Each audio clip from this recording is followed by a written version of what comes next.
Avec Julia du Web, on va s'intéresser maintenant à une initiative étonnante, assez originale. Alors, ça se passe dans le métro de New York, figurez-vous. Oui, Ça se passe dans le métro de New York, exactement.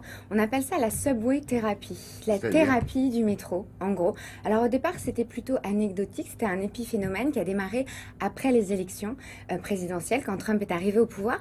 Un artiste s'est installé dans le métro, vous allez voir découvrir ça en image, différentes stations de métro pour proposer aux gens de noter leurs peurs, leurs doutes, ou encore ce qui leur donne confiance en l'avenir. Alors il distribue ces petits papiers aux gens, Ouais. ils inscrivent leurs états d'âme, leurs secrets, leurs colères.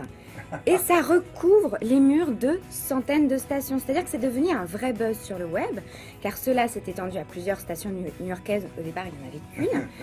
Et puis c'est recouvert de murs de papier. Les murs sont recouverts de papier de couleur. Vous voyez, il y en a beaucoup. Ouais. C'est joli. Puis c'est fort à lire parce que les gens nous confient leurs secrets.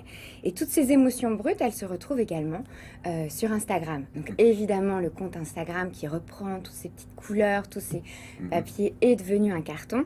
Et puis même si au départ c'était pour rassurer les gens au lendemain de l'élection, bah, c'est devenu comme un exutoire. Ouais. Et Et ça puis les marche. gens peut-être se parlent, du coup. Les gens se parlent, ils passent du temps, ils Parce que les écrivent. graffitis sont interdits, sauf que là, ça a été autorisé, mais c'est pas un graffiti. C'est un Donc on post-it. peut le coller, l'enlever, Voilà, assez facilement. exactement. Voilà pour la subway thérapie, figurez-vous. En France, ça n'existe pas encore pour l'instant. Ce serait Allez, une bonne idée à proposer. oui, c'est une idée. On se revoit dans quelques instants avec Nathalie Riouet pour savoir ce que vous allez mettre ce matin. Une écharpe? Oui. Les gants? Oui. Le bonnet aussi, c'est vous dire.